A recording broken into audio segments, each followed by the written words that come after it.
الحمد لله. إن الحمد لله نحمده تعالى ونشكره ونستعينه ونستغفره ونعوذ بالله من شرور أنفسنا ومن سيئات أعمالنا. من يهده الله فلا مضل له ومن يضلل فلا هادي له، وأشهد أن لا إله إلا الله ولي الصالحين، وأشهد أن سيدنا ونبينا وعظيمنا وقدوتنا محمدا عليه أفضل الصلاة وأزكى التسليم. يا أيها الذين آمنوا اتقوا الله حق تقاته ولا تموتن إلا وأنتم مسلمون. ثم أما بعد، أيها الإخوة المؤمنون، تحدثنا في الخطبة السابقة عن العمل الصالح وعن نتائجه وثمراته، واليوم بإذن الله عز وجل نتحدث عن العمل الصالح، ولكن نحاول أن نجيب فيه عن سؤال: كيف يكون هذا العمل الصالح؟ كيف يكون هذا العمل الصالح؟ أيها الإخوة، يجب أن نفرق ونقول منذ البداية أن هناك عمل صالح، هناك عمل صالح في حد ذاته، ولكنه طريقته وكيف أنجز ليس حسنا. كاين عمل صالح كيبغيه الله عز وجل والرسول صلى الله عليه وسلم، ولكن الطريقة باش كنديروها ما تكونش طريقة بما يرضي الله ورسوله. قد نصلي والصلاة عمل صالح، ولكن قد نصلي صلاة بطريقة غير جيدة، فيكون كحال الذي رآه الرسول صلى الله عليه وسلم يصلي فثلاث مرات يرده ويقول: صلي فإنك لم تصلي. يا هو كيصلي، ولكن الرسول صلى الله عليه وسلم كيحكم عليه وكيقول له: أعد صلاتك فإنك لم تصلي، صلي فإنك لم تصلي. هذا مثال في الصلاة اللي هي أقرب شيء بينك وبين الله سبحانه عز وجل. وإلا فالأمر، احنا قلنا الأعمال الصالحة، احنا تحدثنا عن الأعمال الصالحة اللي هي فوق الفرائض، هي تلك النوافل التي يأتيها الإنسان والتي بالخصوص تنفع الإنسانية وتنفع المجتمع. يعني هذه الأعمال اللي كنلقاو لها نتائج في المجتمع ديالنا، مع الناس، مع عباد الله. هذاك هو العمل أكثر الذي نلح عليه. فهذا العمل قد يكون صالحا في حد ذاته، ولكن الطريقة التي ينجز بها ليست حسنة. كما أن هناك عمل غير صالح ولكنه جيد. كتلقى أعداء الله يزينون لك الباطل بطرق فنية. كيفاش كيخدموا هذيك الخدايم وهي لا يرضاها الله؟ أي أنها قد يزين لك الخمر والعياذ بالله، ولكن علم من وراء ذلك لا بوبليسيتي، والطريقه باش كيزينها لك، والطريقه باش كيصنعها، والطريقه باش كيأمباليها، والطريقه كاليتي. كاين واحد البروسيسوس دو كاليتي اللي كتمر بها هذا العمل. هو عمل غير صالح، ولكنه الطريقه التي انجز بها جيده وجذابه وتجذب الانسان. هذه بطبيعه الحال لا يرضاها الله سبحانه وتعالى، ولكن عند هذاك الشق الاخر له. اذن يجب ان نفرق: كاين عمل صالح ولكن قد لا يكون جيدا، وهناك عمل غير صالح ولكن قد يكون جيدا. والمطلوب هو العمل الصالح الجيد، أنك تأتي عمل صالح يبغيه الله وبطريقة جيدة، وهذا هو الإحسان والإتقان كما سنبين. المسلم مطالب بأن يحسن في كل عمله، الله سبحانه عز وجل قال: الذي خلق الموت والحياة ليبلوكم أيكم أحسن عملا. شكون اللي كيدير ذاك العمل ويأتيه بشكل حسن، ويأتيه بالأحسنية بهذه الصفة. فما بينش الله سبحانه وتعالى كما قلنا ما بينش شنو هو هذا العمل الصالح ولا هذا العمل، ولكن وصفه بالوصف أنه أحسن، ليبلوكم أيكم أحسن عملا، أي الذي يحسن في عمله.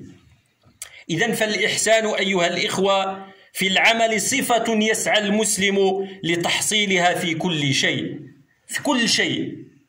الرسول صلى الله عليه وسلم يقول: إن الله يحب الإحسان في كل شيء.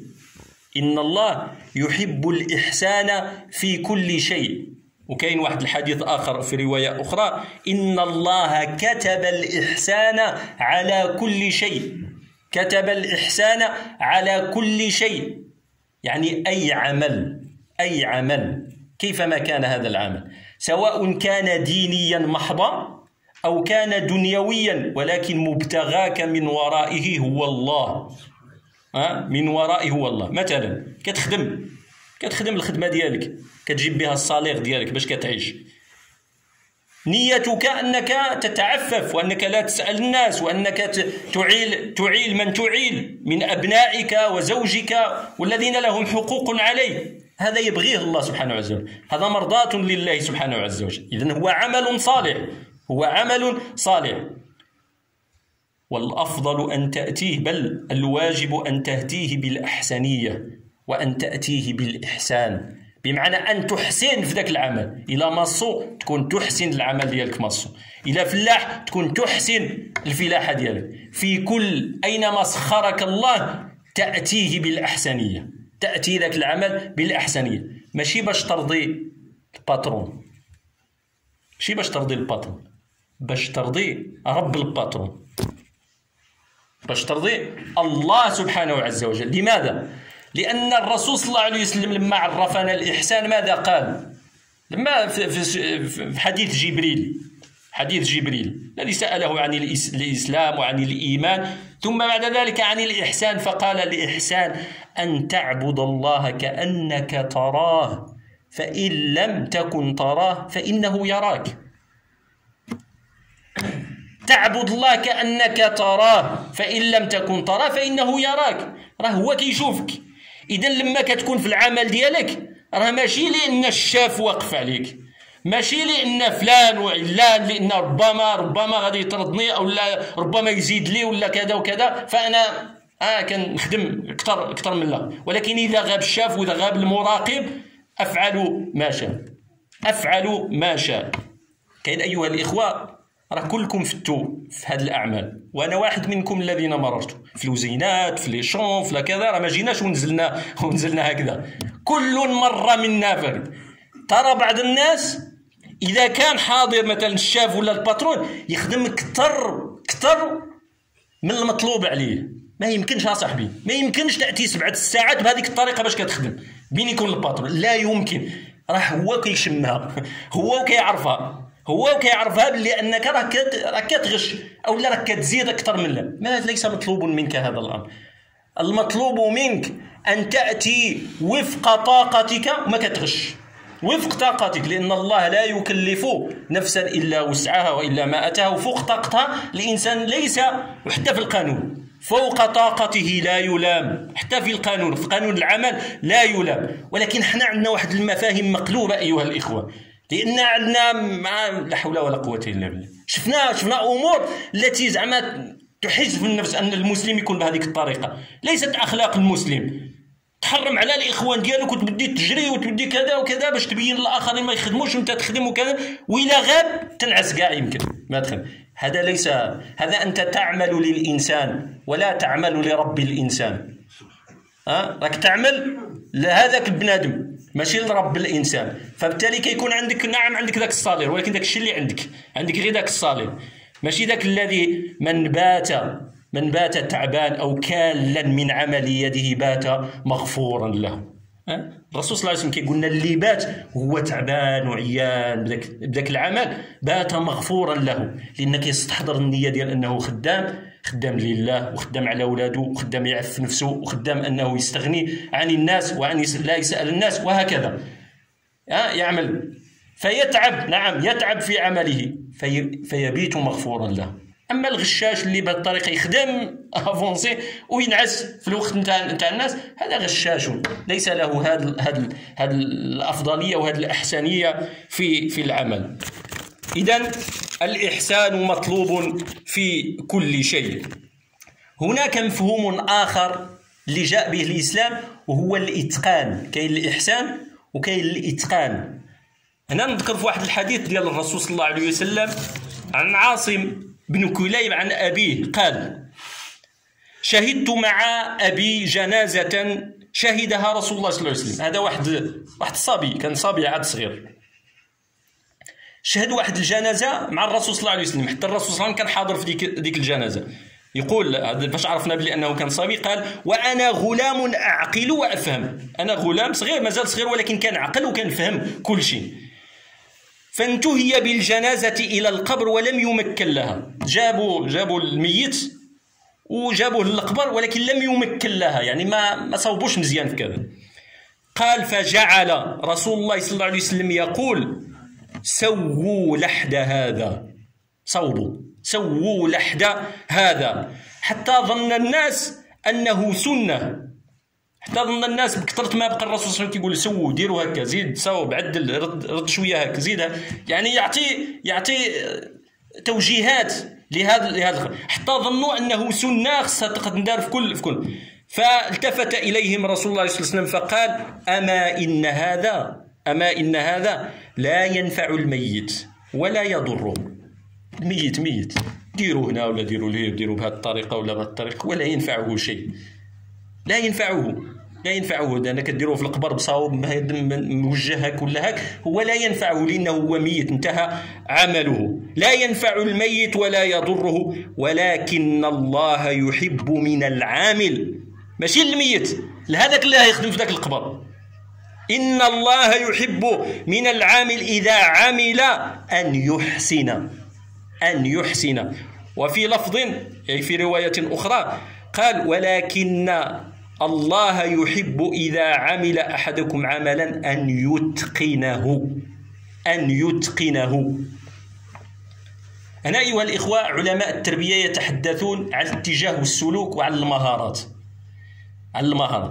الإحسان c'est une qualité، كيقولوا سيتان سافوار إتر، متعلقة بالكينونة ديال الإنسان. إنا نراك من المحسنين. لما سيدنا يوسف لما شافوه دوك الناس اللي كانوا مسجونين معاه، شنو قالوا؟ إنا نراك من المحسنين. غير شافوه يعني بالتعامل اللي كيتعامل به، قال: إنا نراك من المحسنين، لأنها كاليتي فيه، يعني الطبع بحال ما صافي ما يقدرش غير يشوفوا بنادم كيعرف إنا نراك من المحسنين. لكن الإتقان عنده علاقة بلو سافوار فير، كيعرف كيفاش يدير الحاجة، دونك شوف وباش تمكن من هذا الأمر هذا يجب أن تكون لك المعرفة العامة، وهي المعرفة بالدين. إلا عرفت الدين، الحقيقة ديالك، إلا عرفت حقيقة الدين ديالك، تسعى إلى أن تتمكن من المهارات اللي أنت خدام فيها. فين وضعك الله سبحانه وعز وجل، كتسعى بكل الإمكانيات ديالك أنك تجتهد أنك تولي إكسبير في هذا الدومين هذا اللي راك فيه. علاش؟ لأنك تعرف أن الدين كيبغي منك هذا الأمر، حتى يصير هذا الإتقان إحسان فيك، طبع فيك. ما تقدرش، كاين اللي شحال من واحد كيقول أودي هذا راه هكذا، هكذا، يعني ما سنتيم ما يقدرش يفوت. الا كان مثلا في المني معروفين هادو، بحال كاين كديكوتي كاع تخدم معاه، كاين اللي يعني، ولكن هو هكذا تربى هكذا. انه من المحسنين، يعني يريد ان يكون عمله متقنا بشكل فاق كل التوقع، فاتصر فيه طبعا فصار محسنا، لانه بكثرة ما تربى على هذا الامر هذا. وهنا أعطي بعض النصائح إن كنت أهلا لأن أنصح في هذا الأمر ديال كيف يمكن أن نحصل هذا الإحسان وهذا الإتقان. أولا، أخلص النية لله سبحانه عز وجل. أخلص النية لله سبحانه وتعالى، اجعل عملك لله، لأن احنا قلنا اللي يخدم لله راه يخدم في كل وقت ديالو بالطاقة اللي كيقدر عليها، ما غاديش يغش، لا سواء كان. علاش؟ لأن يعرف أن الله الذي نيته أنه يعمل لأجله يراه في كل الوقت، بالتالي هو ما كيكلفش نفسه أكثر من الطاقة ديالو، ولكن كيخدم داك الشيء اللي عليه كيديرو، كيديروا، سواء حضر الشاف ولا الباترون ولا غيره ولا كذا ولا كذا، هو لا يهمه هذا الأمر، هو يعمل وفق طاقته بطبيعة الحال، لا يكلفه أكثر من طاقته لأنه يخلص نيته. الأمر الثاني، حدد لك هدفا وركز عليه، أنك مين كتكون مختص في واحد الدومين كتقدر أنك حقا تحقق هذا الإتقان وهذا الإحسان. حنا المشكل شي مخطرة كنبغيو نديرو كل شيء وما نعرفو نديرو والو، كنبغيو نديرو كل شيء وما نعرفو نديرو والو، خدتش هنا خدتش لهيه خدتش هنا خدتش ليه، وانت غير كتبريكولي وصافي، كتبريكولي في الحوايج. ولكن اذا كنت مختصا في هذا الامر كنعرف ندير هذه ما كنعرفش نديرها، تكون حققت هذا الامر، تستطيع ان تحقق، لان التجربه تاتي بالزمن، بكثره ما انك كتخدم غير في هذاك الدومين كتولي اكسبير فيه، كتولي خبير في ذاك الميدان هذاك. الامر الثالث، وهذه راه ماشي كنجيبها من راسي، راه الرسول صلى الله عليه وسلم هكذا كان الرسول صلى الله عليه وسلم لما يلقى مع الصحابه يقول هذا افقهكم في الدين، هذا اشجعكم في الجهاد، هذا يعني كل واحد كيعطيه الصفه ديالو، كل واحد كيعطيه الصفه اللي هو حقا محسن فيها وهو متقن فيها، يعني ما شاء الله عليه في ذاك الميدان هذا، باش يبين كل ميسر لما خلق له. حنا ما تخلقناش كلنا باش نخدموا خدمه واحده، ربي خلقنا وفرق فينا في المهارات ديالنا، فيجب ان نعرف اين نقط قوتنا فنزيد في الميدان ديالها. الامر الثالث والاخير، اختر لك تخصصا ونمي فيه خبراتك، اختار فيه تخصص ونمي فيه الخبره ديالك. كان واحد الاستاذ لما كنا في الجامعه هذه اذكرها فقط لنا، فجاء واحد كيفوت معايا، انا كنفوت امامه في الامتحان مع الاستاذ، والاخر ياتي كذلك كنفوتوا في نفس الوقت في الشفوي.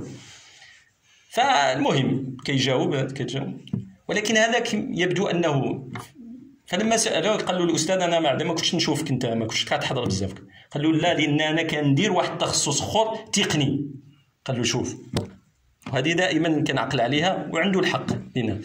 قال له ذاك الزمان اللي كانوا يديروا فيه الناس كل شيء مشى، الناس اللي كان يبارك لهم كانوا علماء يتقنون كل شيء، كان يفتح عليهم الله سبحانه عز وجل بالبركه ديال الوقت، ببركه فعلهم.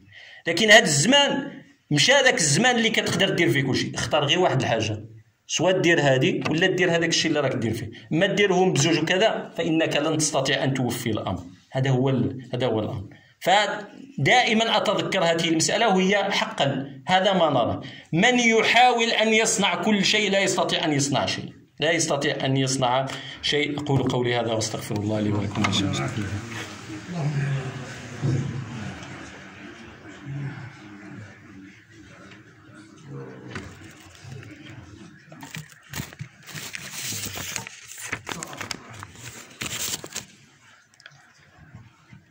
الحمد لله وكفى والصلاة والسلام على عباده الذين اصطفى وبعد. Mes chers frères, la semaine dernière, nous avons parlé sur la bonne œuvre, l'amal salih. Aujourd'hui, nous allons parler sur l'œuvre pratiquée avec excellence. Si nous avons consacré la khutbah précédente à la bonne œuvre, c'est-à-dire qu'il est bon en soi-même, aujourd'hui, on va parler sur la façon de pratiquer la bonne œuvre. Ici, on répond à la question de comment on doit faire les œuvres. Parce qu'en islam, on n'œuvre pas n'importe comment, mais avec perfection. On peut faire des bonnes actions, mais elles ne sont pas faites avec perfection. Comme on peut faire des œuvres avec perfection, mais ils ne sont pas bonnes en soi. Donc le musulman fait des bonnes actions avec perfection et excellence. Ces actions concernent tout acte d'adoration, soit un acte purement religieux, comme la prière, le jeûne, ou un acte matériel de ce bas monde, comme le fait de travailler pour vivre, l'éducation de ses enfants, les relations avec autrui. En tant que musulmans, nous devons nous efforcer d'atteindre l'excellence dans toutes les bonnes actions. Bien qu'il s'agisse d'une attitude à adopter par tout le monde indépendamment de sa foi, c'est un principe important en islam appelé excellence, ihsan, et perfection, itqan. En ce qui concerne l'excellence, l'ihsan, Allah a dit: celui qui a créé la mort et la vie afin de vous éprouver et de savoir qui de vous est le meilleur en œuvre. Ici, Allah n'a pas identifié la nature de cette action, mais il a parlé plutôt de la façon qui doit être excellente, ce qui signifie que l'homme doit atteindre cette qualité, parce que l'ihsan n'est pas uniquement une idée, mais une qualité que les personnes qui aspirent à être les meilleurs doivent véritablement prendre en compte dans toutes leurs actions. Et dans ce sens, le prophète a dit: certes, Allah aime l'excellence en toutes choses. Et dans le hadith de Jibril, le prophète sallallahu alayhi wa sallam a identifié l'excellence comme, il a dit: al-ihsan consiste à adorer Allah comme si tu le voyais. Car si tu ne le vois pas, certes lui te voit. Donc le musulman agit avec excellence parce qu'il est contrôlé par Allah en premier lieu, avant d'être contrôlé par les patrons. Et comme vous savez que le contrôle fait partie des normes de qualité dans les entreprises. En ce qui concerne la perfection, nous citons ce hadith lorsqu'un jour le prophète sallallahu alayhi wa sallam a assisté à l'entraînement d'une personne. Il donne des indications aux compagnons sur la bonne façon de préparer la tombe et la manière correcte d'inhumer. Puis il se tourna vers eux et leur dit: certes, ceci n'apporte ni bien ni mal au défunt, mais Allah aime quand un travailleur exécute un travail qu'il le fasse parfaitement. Dans une variante, dans une autre verset, Allah aime quand l'un de vous fait un travail qu'il le fasse à la perfection.